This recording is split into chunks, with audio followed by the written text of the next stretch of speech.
Hi friends, welcome to my channel. இன்றைக்கி நம்ம new syllabus based இதுக்கு முன்னாடி நடந்த previous year question paper TNPSC Tamil பார்க்க போகிறோம். மொத்தம் 100 கேள்விகள் பார்க்க போகிறோம். வாங்க வீடியோக்குள்ளே போயிடலாம்.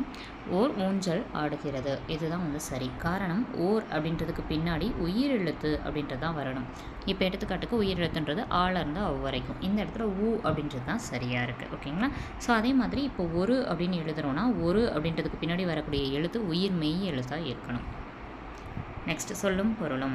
பண் அப்படின்றது இசை, இளைத்து அப்படின்னா பதித்து, பார் உலகம், நந்தவனம் பூஞ்சோலை. So answer 2143. பொருந்தா இணை எதுன்னு கேட்டிருக்காங்க. கா சோலைன்றது சரியானது தான். ஓகேங்களா? ஸோ அதுக்கு அடுத்தது கோ அப்படின்னா அரசன், இதுவும் சரிதான். சோ அப்படின்னா மதில் அப்படின்றது அதுவும் சரிதான். நானா நாவுன்னு வரணும், இந்த இடத்துல கொடு அப்படின்னு சொல்லி கொடுத்துருப்பாங்க. ஸோ இந்த தான் நமக்கு தவறாக இருக்குது. இது ஓரெழுத்து ஒரு மொழியிலேருந்து கொஷின்ஸ் கேட்டிருக்காங்க. நெக்ஸ்ட்டு நான் மலையில் நனைந்தேன், இது எவ்வகை தொடர்னு கேட்டிருக்காங்க. உடன்பாட்டு வினைத்தொடர். நான் மலையில் நனைஞ்சேன்றது நான் உடன்பட்டு தான் நனைஞ்சேன்றது. நான் நாளை மதுரை செல்கிறேன் அப்படின்றது செய்தித்தொடர். மக்கள் கூட்டம் அப்படின்றது சரி. மக்கள் தொகை, மக்கள்கள், மனிதர்கள் இந்த மாதிரி போற்றக்கூடாது. மக்கள் கூட்டமாக இருந்தனர், கூட்டம். திராட்சை குலை. ஓகேங்களா? ஸோ இதுதான் சரி. மலைமுகட்டில் மேகம் தங்கும், அதை பார்த்து மனங்கள் செல்ல தயங்கும். ஏன்னா அதை பார்க்குற மனங்கள் அதை விட்டுட்டு போக முடியாமல் மனங்கள் தயங்கும். ஓகேங்களா? ஸோ இதுதான் சரியாக இருக்குது. முதலை கண்ணீர் அப்படின்றது பொய் அழுகை அப்படின்றத உணர்த்தும். அவர்கள் அப்படின்றது இந்த 4 சென்டென்ஸில் எதுக்கு பொருத்தமாக இருக்குன்னு கேட்டிருக்காங்க. அவர்கள் 7ஆம் வகுப்பு மாணவர்கள்.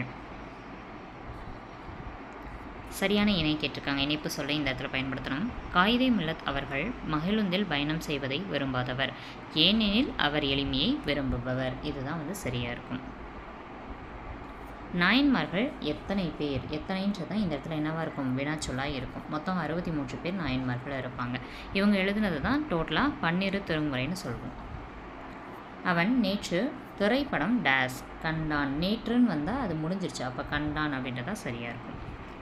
சொற்களை இணைத்து புதிய சொல் வடிவில் எழுதுக அப்படின்னு சொல்லி கொடுத்துருப்பாங்க. ஸோ இப்போ ஆழ்கடுத்து அப்படி இதை ஃபுல்லாக சேர்த்து பார்க்கணும். இதுக்குள்ளே இருக்கிறதே மாற்றி சேர்த்து பார்க்கணும், எது சரியாக வருதுன்னு பார்க்கணும். ஸோ ஆழ் கடல் இது 2 சேர்க்கும்போது தான் சரியான வார்த்தை உருவாக்குது.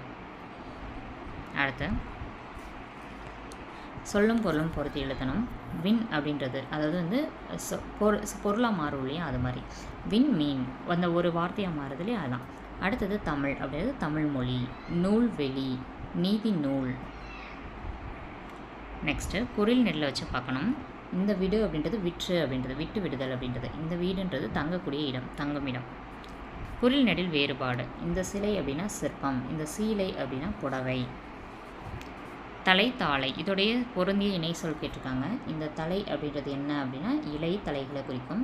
இந்த தாளை அப்படின்றது என்ன அப்படின்னா மலர் வகையை குறிக்கக்கூடியது. தாளை மலர் அப்படின்னு சொல்லி சொல்கிறோம் இல்லையா, ஸோ அதுதான். அப்போ தாளை அப்படின்றது நம்மளுக்கு மலர் வகை, தலை அப்படின்றது இலை தலையை குறிக்கும். அடுத்து கூற்று காரணம் கேட்டிருக்காங்க, பார்க்கலாம். அயோத்திதாசர் 1 பைசா தமிழன் என்ற வார இதழை தொடங்கினார். இதில் நம்ம நோட் பண்ண வேண்டியது 1 பைசா தமிழன்றது ஒரு வார இதழ் அப்படின்றது. ஓகேங்களா? 1 பைசா கொடுத்தா அப்புறம் ஒரு வாரத்துக்கு தான் கொடுப்பாங்க, மாதத்துக்கு கொடுப்பாங்க அப்படின்ற மாதிரி ஞாபகம் வச்சுக்கோங்க, ஈஸியாக இருக்கும். அடுத்து இவர் தனது ஆசிரியர் பெயரையே தம் பெயராக வைத்துக்கொண்டார். இது சரிதான், இது நம்ம உள்ளே பார்த்துருக்கோம். ஓகேங்களா? 1 பைசா தமிழன் என்ற வார இதழ் 1 பைசாவிற்கு வழங்கப்பட்டதுன்னு கொடுத்துருப்பாங்க, தவறு. ஏன்னா இது காலனா விலைக்கு தான் கொடுத்துருப்பாங்க, அப்போ இது தவறு. ஓர் ஆண்டிற்கு பின், அதாவது 1907 ஸ்டார்ட் பண்ணியிருப்பாங்க, 1908 தமிழன் அப்படின்ற பெயர் மாற்றிருப்பார், இதுவும் சரிதான். அகர வரிசைப்படி, இது அகர வரிசைன்றது கா வரிசை கொடுத்துருக்காங்கன்னா கா கா கி கி கோ கோ கே கே கை கோ கோ கவ் அப்படின்ற வரிசையில் இதில் முதல் எழுத்தை என்ன பண்ணணும், வரிசைப்படுத்தணும். இதுதான் அகர வரிசைப்படி எழுதுறது. அடுத்து வினையச்சம் கேட்டிருக்காங்க. வினையச்சம் அப்படின்றது என்னென்னா ஈ அப்படின்றதோ இல்லைன்னா ஊ அப்படின்ற சவுண்ட்லேயே முடிஞ்சிருக்கணும். வந்து அப்படின்னா ஊ அப்படின்ற சவுண்டில் முடியுது, அதனால தான் இது வினையச்சம். அடுத்து தொழிற்பெயர் கேட்டிருக்காங்க. தொழிற்பெயர்னு கேட்டாலே ஆப்ஷன்ஸில் எது தள்ளுன்னு முடியுதோ அதுதான் தொழிற்பெயர், அப்போ நடித்தல். அடுத்து வினையால் அணையும் பெயர் கேட்டிருக்காங்க. வினையால் அணையும் பெயர் அப்படின்றது அரு அண்டு ஆர், அடுத்து ஓர், இந்த சவுண்டில் முடியும். உணர்ந்தோர், உணர்ந்தார், உணர்ந்தர், இந்த மாதிரி. ஓகேங்களா? உணர்ந்தோன்றது இங்கே ஆப்ஷனில் இருக்குது. ஸோ வினையால் அணையும் பெயர்னாலே அந்த 3 சவுண்டு வரும். அடுத்து ஏரி, ஏரி. இந்த ஏரின்றது என்னென்னா நீர்நிலை, ஏரி இந்த அந்த தண்ணியெலாம் நிற்கும் இல்லையா, அது. இந்த ஏரின்றது படிக்க மேலே ஏறி போடுறதுன்னு சொல்கிறோம்ல, அந்த ஏரி. ஓகேங்களா? மேலே சென்று படிக்க மேலே செல்றதுன்னு சொல்கிறோம்ல, அதுதான். அடுத்து மறை அப்படின்றது எதை குறிக்குது அப்படின்னா தாமரை மலரை குறிக்குது. இந்த மறை அப்படின்றது எதை குறிக்குது அப்படின்னா மறைத்தல் அப்படின்றத வருது. அடுத்து போரில் பயன்படுத்தியது வாள், பூனைக்கு உள்ளது வாள். அந்த ஸ்பெல்லிங் என்னன்றதை பார்த்துக்கணும். கான்ஃபிடென்ஸ் அப்படின்னா நம்பிக்கை. பிழையற்ற தொடர் எது? தேர் திருவிழாவிற்கு சென்றனர். ஸோ தேர் திருவிழாவிற்கு இத்து வரணும், திருவிழாவிற்கு இச்சு கண்டிப்பாக வரணும். சென்றனர், அந்த சென்றனர்ன்றதில் ஸ்பெல்லிங் மிஸ்டேக் விட்டு எழுதியிருக்காங்க, சரியானது பார்த்துக்கோங்க. பொருந்தாத சொல் எது? கருங்குவளை, செந்நெல், செம்மலர், விரிமலர். இதில் ஏன் இது பொருந்தாததுன்னா விரிமலர் அப்படின்றது வினைத்தொகை, மற்ற மூணுமே பண்பு தொகையில் வரும். கருங்குவளை, செந்நெல், செம்மலர். ஓகேங்களா, இது எல்லாமே எதில் வரும் அப்படின்னா பண்பு தொகையில் வரும். ஓகேங்களா, கருமையாக இருக்கக்கூடிய குவளை, செம்மையாக இருக்கக்கூடிய நெல், செம்மலர், இது எல்லாமே அந்த பண்புகளை குறிக்கக்கூடியதாக இருக்குது. பொருந்தாத சொல் எதுன்னு கேட்டிருக்காங்க. தமிழ்நாடு, கேரளா, ஆந்திரா, இலங்கை. இது எங்கே இருக்கும் அப்படின்னா நம்மளுக்கு ஸ்கூலில் புக் பேக்கில் மொழித்திறன் பயிற்சியில் இருக்கும். ஓகேங்களா, ஸோ இந்த காங்கேயம் கலைகள் இதெல்லாம் இருக்கும் இல்லையா, ஸோ அந்த இடத்துல இது இருக்கும். ஓகேங்களா, ஸோ அது அந்த அடிப்படையிலையும் இதை கேட்டுக்கலாம். இல்லை அப்படின்னா இப்போ நம்மளுடைய இந்தியாவுக்குள்ளே இருக்கக்கூடியது அப்படின்னு பார்த்தோன்னா இது எல்லாமே மாநிலங்களாக இருக்கும். இது ஒரு தனி நாடு. ஓகேங்களா, நெக்ஸ்ட்டு ஒரு பொருந்தா சொல்ல நிறைய இடத்துல அர்த்தம் கண்டுபிடிக்கலாம். இப்போ இதில் பாருங்கள், பாடுகிறாள், நடித்தார், நடிக்கின்றார், சிரிக்கின்றாள். இதில் எது பொருந்தாதது அப்படின்ற மாதிரி கேட்டிருக்காங்க. ஆன்சர் நடித்தார். காரணம் நடித்தார் அப்படின்றது என்னென்னா இறந்த காலம், மற்ற மூணுமே நிகழ்காலத்தில் வருது. கிறு கிறு கிறு அப்படின்ற அந்த சவுண்ட் வந்தாலே அது நிகழ்காலம். கிளை அப்படின்றதுடைய எதிர்ச்சொல் என்னன்னு கேட்டிருக்காங்க. கிளைனா உறவினர் அப்படின்றதான் பொருள், எதிர்ச்சொல் பகைவர். சரியான நிறுத்தற் குறியிட்டு எழுத சொல்லியிருக்காங்க. வீரன், அண்ணன், மருதன், இது மூணுமே ஆண்பால். ஸோ 3 வார்த்தைகளை குறிக்கணும். ஓகேங்களா, அதனால தான் நம்ம என்ன பண்ணியிருப்போம், மூணுமே கம்மா போட்டு எழுதியிருப்போம். அடுத்ததும் சரியான நிறுத்தற்குறி தான். சிகாமணியின் தந்தை பண்டு கிழவர். ஸோ இதுதான் சரியானது. ஓகேங்களா, நிறுத்தற்குறியை மட்டும் தெளிவாக பார்த்து வச்சுக்கோங்க. மன்னார்குடி அப்படின்றதுடைய ஊருடைய மருவு என்னன்னு கேட்டிருக்காங்க. மண்ணை. ஓகேங்களா, ஸோ கோயம்புத்தூர் அப்படின்னா கோவைன்னு சொல்கிறோம்ல, அது மாதிரி மன்னார்குடினா மண்ணை. கும்பகோணம் அப்படின்னா குடந்தை. இந்த கொஷின் நிறைய இடத்துல நம்மளுக்கு ரிப்பீட் ஆகிட்டே இருக்குது. ஓகேங்களா, கும்பகோணம்ன்றது நிறைய இடத்துல ரிப்பீட் ஆகிட்டே இருக்குது. அலர்ஜின்றதுடைய தமிழ் சொல் என்னன்னு கேட்டாங்க அப்படின்னா ஒவ்வாமை. எனக்கு எழுதி தருகிறாயா என்ற வினாவிற்கு எனக்கு யார் எழுதி தருவார்கள் அப்படின்னு கேட்குறது. அதாவது ஒரு கொஷின் கேட்டால் அதுக்கு இன்னொரு கொஷினாக பதிலாக கேட்குறது. அதுதான் வினா எதிர் வினாதல் விடை. கடைக்கு போவாயா அப்படின்னா போவேன் அப்படின்னு சொல்கிறது நேருக்கு நேராக சொல்லிடுறது, அப்போ அது நேர் விடை. உனக்கு கதை எழுத தெரியுமான்னு கேட்டால் கட்டுரை எழுத தெரியும். அதாவது கதை எழுத தெரியுமான்னு கேட்டால் எனக்கு கதை எழுத தெரியுதா இல்லையான்றதை விட கட்டுரை எழுத தெரியும்னா அதுக்கு இனமாக. ஓகேங்களா, அதுக்கு கொஞ்சம் ஆப்ட் ஆகிற மாதிரி பதில் சொல்கிறது, இனமொழி விடை. வினா விடை வகைகள் லெசன் அதிகமாக கொஷின்ஸ் ரிப்பீட் ஆகிட்டே இருக்குது. எலியும் பூனையும் அப்படின்றது எப்படி இருப்பாங்க, பகைமையோடு இருப்பாங்க, பகைமை. மலைமுகம் காணா பயிர் அப்படின்றது நீண்ட காலமாக இயங்கி இருப்பது. செய்வினை தொடரை பார்க்கணும். கவிதா உரை படித்தாள், இதுதான் செய்வினை. ஓகேங்களா, அடுத்தது செய்யப்பட்ட வினை கேட்டிருக்காங்க. தோசை வைக்கப்பட்டது. மற்றது எல்லாமே செய்வினையாக இருக்கும். ஓகேங்களா, வைக்கப்பட்டது அப்படின்றதான். ஓகேங்களா, படு இதெல்லாம் ஒரு சில வார்த்தைகள் இருக்கும். ஓகேங்களா, அதெல்லாம் தான் செய்யப்பட்ட வினை. ஆள் இதெல்லாம் வந்தால். பணிந்து, பணித்து. இந்த கொஷின் ரொம்ப ரிப்பீட்டடாக இந்த வார்த்தைகளை கேட்டுட்ருக்காங்க. பெரியோர்களிடம் பணிந்து நடக்க வேண்டும் என்று ஆசிரியர் பணித்தார். அதாவது பணித்தாரா கட்டளையிட்டார். மாறு, மாற்று. மனிதராக மாறு, மற்றவரையும் மாற்று. இதுதான் சரியாக பொருந்திருக்கு. சேர்ந்து, சேர்த்து. இதை சரியான சென்டென்ஸில் அமைச்சு எழுதணும். மாணவர்கள் சேர்ந்து சண்டையிட்டதால் ஆசிரியர் சேர்த்து வைத்தார். அடுத்து ஒரு ஒரு பேராகிராஃப் கொடுத்துருக்காங்க. அதை படிச்சுட்டு நம்ம என்ன பண்ணணும், கீழே இருக்க 5 கொஷினுக்கு ஆன்சர் பண்ணணும். வாங்க படிக்கலாம். நாகூர் ரூமி தஞ்சை மாவட்டத்தில் பிறந்தவர். யார்? நாகூர் ரூமி அவர்கள் எங்கே பிறந்திருக்காங்க? தஞ்சை மாவட்டத்தில் பிறந்திருக்காங்க. ஓகேங்களா, தஞ்சாவூருக்குலாம் நம்ம என்ன பண்ணுறோம், டூர் போகிறோம் அப்படின்னா அங்கே ஒரு ரூம் எடுத்துகிட்டு அங்கே ஸ்டே பண்ணிடணும். ஸ்டே பண்ணிவிட்டு அங்கே இருக்கக்கூடிய அதிசயங்கள் எல்லாத்தையுமே சுற்றி பார்க்க போவோம் அப்படின்ற மாதிரி சொல்லணும். ஓகேங்களா, ஸோ அப்போ தஞ்சாவூர்னு வந்தாலே ரூம் எடுத்து அங்கே ஸ்டே பண்ணிவிட்டு பெரிய கோயில் இந்த மாதிரி டூரிஸ்ட் பிளேஸ் எல்லாமே சுற்றி பார்த்துட்டு வருவோம் அப்படின்னு ஞாபகம் வச்சுக்கோங்க. அப்போ ரூமின்றது ஞாபகத்துக்கு வந்துடும். இவர் 80களில் கணையாளி இதழில் எழுத தொடங்கியவர். ஓகேங்களா, ஸோ நாகூர் ரூமி அப்படின்றவங்க கணையாளி அப்படின்ற இதழில் எழுதியிருக்காங்கன்னு சொல்லியிருக்காங்க. எப்போ 80ஸில் எழுதியிருக்காங்க. கவிதை, குறுநாவல், சிறுகதை, மொழிபெயர்ப்பு என பல தொலைங்களில் இவர் வந்து எழுதியிருக்காரு. நரி கால்கள், 7வது சுவை, சொல்லாத சொல் இந்த தொகுதிகள்லாம் வந்து வெளியாகிருக்குன்னு கொடுத்துருப்பாங்க. ஸோ இதெல்லாம் எப்படி நம்ம ஞாபகம் வச்சுக்கணும் அப்படின்னா, தஞ்சை மாவட்டத்தில் வந்து நம்ம என்ன பண்ணுறோம், ரூம் எடுத்துகிட்டு ஸ்டே பண்ணிட்டு டூரிஸ்ட் பஸ்க்கு போகும்போது காலால் தான் நடந்து போவோம். ஓகேங்களா, அங்கே நிறைய சுவைகளில் உள்ள உணவெல்லாம் சாப்பிட்டு பார்ப்போம். ஓகேங்களா, ஸோ தஞ்சாவூரை பார்த்தோன்னே அந்த பிரகதீஸ்வரர் ஆலயம் பார்த்தோன்னே என்ன வார்த்தைகள் வருதுன்னே தெரியாது. ஓகேங்களா, சொல்லாத சொல்லலாம் வரும். அவ்வளோ அழகு பிரமிப்பாக இருக்கும் அந்த கோயில் அப்படின்னு ஞாபகம் வச்சுக்கோங்க. கப்பலுக்கு போன மச்சான் அப்படின்ற அந்த நாவலையும் இவர் என்ன பண்ணியிருக்காரு, நாகூர் ரூமி அவர்கள் வந்து படைச்சிருக்காரு. இவரது இயற்பெயர் பார்த்தோம் அப்படின்னா முகமது ரஃபி. ஓகேங்களா, இப்போ இதிலிருந்து தான் கொஷின்ஸ் கேட்டிருப்பாங்க, வாங்க பார்க்கலாம். நாகூர் ரூமியோட இயற்பெயர் என்னென்னா முகமது ரஃபி. நாகூர் ரூமி எந்த மாவட்டத்தில் பிறந்தவர்னா தஞ்சாவூர் மாவட்டம். நாகூர் ரூமி முதல்ல எந்த இதழில் எழுதியிருக்காங்க அப்படின்னா கணையாளி. நாகூர் ரூமியின் கவிதை தொகுதிகள் வந்து எத்தனை வெளியே இருக்குன்னா 3. நாகூர் ரூமி எழுதிய நாவலின் பெயர் வந்து கப்பலுக்கு போன மச்சான் அப்படின்றது. கவிதை தொகுதிகள் மொத்தம் 3 வெளியாகிருக்கு. ஒரு ஸோ ஓர் அப்படின்றது என்னது, ஓருக்கு பின்னாடி எப்போயுமே உயிர் எழுத்து வந்திருக்கணும். ஆலேருந்து அவ் வரைக்கும் இருக்க ஏதோ ஒரு எழுத்து. இதே ஒரு அப்படின்னு வந்துச்சுன்னா ஓருக்கு பின்னாடி உயிர் எழுத்து போடவே கூடாது, உயிர் மெய் எழுத்து நம்ம பயன்படுத்தணும். ஸோ அப்போ ஓர் அழகிய சிற்றூரில் ஒரு குளம் இருந்தது, இதுதான் சரி. அடுத்ததும் ஒரு தான் கேட்டிருக்காங்க. ஒரு மாநகரம், ஒருக்கு பின்னாடி பாருங்கள் ஆலேருந்து அவ் வரைக்கும் இருக்கிற எந்த எழுத்துமே இருக்காது. ஓகேங்களா, ஸோ அப்போ சென்னை ஒரு மாநகரம். அடுத்து சொல்லும் பொருளும். பொக்கிஷம் அப்படின்றது வந்து செல்வம், சாஸ்தி அப்படின்னா மிகுதி, விஸ்தாரம் பெரும் பரப்பு, சிங்காரம் அப்படின்னா அழகு. ஒருமை பன்மை பிழையற்ற தொடர் எது? மேகங்கள் சூழ்ந்து கொண்டன. மேகம்னு வந்தால் சூழ்ந்து கொண்டதுன்னு வரணும். மேகங்கள் கல்ன்றது பன்மை வந்து நான்றது முடியணும். அடுத்து ஒருமை பன்மை தான். இது பழம் அன்று. இந்த கொஷின் வந்து நல்லா நோட் பண்ணி வச்சுக்கோங்க. ஓகேங்களா, ரிப்பீட் ஆகலாம். இது பழம் அன்று. அடுத்த கொஷின் வாழை மரம், இதோடைய கூட்டு பெயர் கேட்டிருக்காங்க. வாழை தோட்டம் அப்படின்றது தான் சரி. ஓகேங்களா, வாழை தோட்டம்.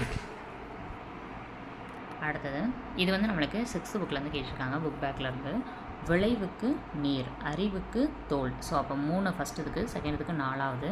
இளமைக்கு பால் 1, புலவர்க்கு வேல் 2. 5ன்றதுடைய தமிழ் என்னென்னு கேட்டிருக்காங்க, ரூ அப்படின்னு வரும். ஓகேங்களா, கடலை, உருண்டையை, இங்கனம், சப்பி, அடுத்து ருசித்துன்னு வரணும். ஓகேங்களா, ருசித்துன்றதுக்கு 5ன்னு வரும். அடுத்து பிறருக்கு கொடுத்தலே செல்வத்தின் பயன், அதனால் பிறருக்கு கொடுத்து மகிழ்வோம். சரியான இணைப்பு சொல் தான் அடுத்து கேட்டிருக்காங்க. தமிழகத்தில் மழை பெய்து வருகிறது, அதனால் 2 நாட்கள் மழை நீடிக்கும் என வானிலை ஆய்வு மையம் அறிவிப்பு. உங்களுக்கு இந்த இடத்துல கேள்வி, வானிலை ஆய்வு மையம்னு வரதுனால ஆகாசவாணி அப்படின்னு சொல்லிட்டு பெயர் மாற்றம் செய்யப்பட்டது எப்போது? ஆன்சரை கீழே கமெண்ட் பாக்ஸில் கமெண்ட் பண்ணுங்கள். அடுத்ததும் சரியான இணைப்பு சொல் தான் கேட்டிருக்காங்க. அதிக அளவில் மரங்களை வளர்ப்போம், ஏனெனில் மரங்கள் தான் மழைக்கு அடிப்படை. அடுத்து வினாச்சொல் இதை கேட்டிருக்காங்க. இணை எழுத்துகள் என்றால் என்ன அப்படின்றதான் சரியான கேள்வியாக இருக்கும். பேச்சு வழக்கு கேட்டிருக்காங்க, அதை கொடுத்துட்டு எழுத்து வழக்காக மாற்ற சொல்லியிருக்காங்க. செய்தித்தாளை படித்து கொண்டு இரு. பேப்பர் அப்படின்றது செய்தித்தாள். அடுத்தது வவுத்து வலி அப்படின்ற பேச்சு வழக்கை எழுத்து வழக்காக மாற்றணும். வயிற்று வலி. இருபொருள் கொண்டதை வந்து நமக்கு கேட்டிருக்காங்க. நீதிமன்றத்தில் தொடுப்பது வழக்கு, நீச்ச தண்ணி குடி என்பது பேச்சு வழக்கு. ஸோ இந்த வழக்கு போற்றக்கூடாது, தவறு. இந்த லா அப்படின்றத தான் பயன்படுத்தணும். சிறப்பலகரம். அடுத்து தாரணி அப்படின்றது பூமி, உலகம் 2 பொருளை தரக்கூடியதாக இருக்குது. ஜேர்னலிசம் அப்படின்றது இதழியல். ஓகேங்களா, நெக்ஸ்ட்டு ஹெர்ப்ஸ் அப்படின்றது மூலிகை. கோனிக்கல் ஸ்டோன், குமிழிக்கல். இந்த கோனிக்கல் ஸ்டோன் மட்டுமே இது வரைக்கும் நிறைய டைம் ரிப்பீட் ஆகிடுச்சு. ஓகேங்களா, நம்ம நிறைய பார்ட் வீடியோ போட்டுகிட்டே வந்துட்டுருக்கோம். ஸோ நிறைய டைம் இந்த கொஷின் வந்து ரிப்பீட் ஆகிடுச்சு. கான்சோனன்ட் அப்படின்னா மெய் எழுத்து, இதே வவ்வல் அப்படின்னா உயிர் எழுத்து, ஹோமோகிராஃப்னா ஒப்பெழுத்து. ஓகேங்களா, நடத்தல் அப்படின்றதோட வேர்ச்சொல்னு வந்தாலே கட்டளையிடக்கூடிய சொல்லாக இருக்கும். நட அப்படின்னு சொல்கிறோம்ல, கட்டளையிடுற மாதிரி இருக்கும். அடுத்தும் வேர்ச்சொல் தான். கேள், நான் சொல்கிறத கேளு அப்படின்னு சொல்கிறோம்ல, அதுதான். அடுத்தும் வேர்ச்சொல் தான் கேட்டிருக்காங்க. ஓடு அப்படின்னா, மற்றதெல்லாம் பாருங்களேன் அந்த அளவுக்கு கட்டளையிடுற மாதிரி இருக்காது. அதே மாதிரி இங்கே தான் அதை கொடு அப்படின்னு சொல்கிறோம்ல, அது மாதிரி தா அப்படின்றது கட்டளையிடுற மாதிரி இருக்கும். வேர்ச்சொல்னு கேட்டாலே நீங்கள் ஆப்ஷன்ஸில் பாருங்கள், எது கட்டளையிடுற மாதிரி இருக்கோ அதுதான் ஆன்சர். மரம், விலங்கு, பெரிய, அழகு, வண்டு இந்த மாதிரி பொருள் தரக்கூடிய சொல் எது அப்படின்னா மா அப்படின்றது தான். ஆங்கில சொல் கேட்டிருக்காங்க, அதுக்கு நேரான தமிழ் சொல். வாலண்டியர் அப்படின்னா தன்னார்வலர். அடுத்தும் பொறுத்து சொல்லி கேட்டிருக்காங்க. பள்ளத்தாக்கு அப்படின்றது வேலி அப்படின்னு சொல்லி வரும். அடுத்தது புதர் அப்படின்னா திக்கட், சமவெளி அப்படின்றதுக்கு வந்து பிளைனு, பழங்குடியின ட்ரைப்ஸு. மரபு பிழையற்ற தொடர் எதுன்னு கேட்டிருக்காங்க. கோழி கொக்கரிக்கும். அடுத்தும் மரபு பிழை தான். கொடியில் உள்ள மலரை கொய்து வா. ஓகேங்களா, மலரை வந்து கொய்து வா. எளிது எதிர்ச்சொல் கேட்டிருக்காங்க. அரிது. தான் என்று பிரித்தெழுதுக. தான் கூட்டல் என்று. நன்றி அறிதல். நன்றி கூட்டல் அறிதல். மின்னணு. மின் கூட்டல் அணு. எதிர்ச்சொல்லை எடுத்து எழுதணும். நீக்குதல் அப்படின்றதோட எதிர்ச்சொல் சேர்த்தல். திருநெல்வேலி அப்படின்றதோடைய மறு என்னன்னு கேட்டிருக்காங்க. ஆன்சர் நெல்லை.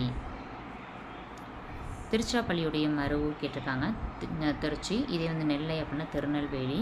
குடந்தை அப்படின்னா வந்து கும்பகோணம். மயிலை அப்படின்றது உங்களுக்கான கேள்வி. எந்த ஊரை குறிக்கும்? மயிலை அப்படின்ற மருவு வந்து எந்த ஊருக்கான பெயர்? உங்களுக்கான ஆப்ஷன்ஸ் வந்து கொடுக்கலாமா?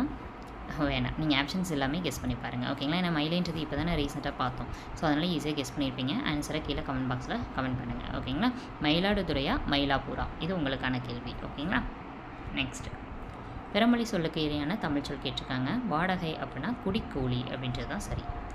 அடுத்து லியூட் மியூசிக் அப்படின்றது யாழிசை. இது வந்து இந்த பாரதிதாசன் அவர்கள் வந்து நெட்டூரி செய்தால்னு சொல்லிட்டு பேத்தி பற்றி ஒரு பாடல் எழுதுன மாதிரி இருக்கும், அதில் இருக்கும்.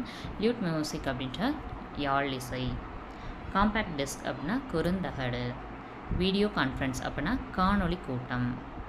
டிசிப்ளின் அப்படின்னா ஒழுக்கம். கண்ணை காக்கும் இமை போல, இது வந்து பாதுகாத்தல் பொருளில் வருது. ஓகேங்களா, ஸோ அப்போ பேணல் அப்படின்ற பொருளாக இருக்குது.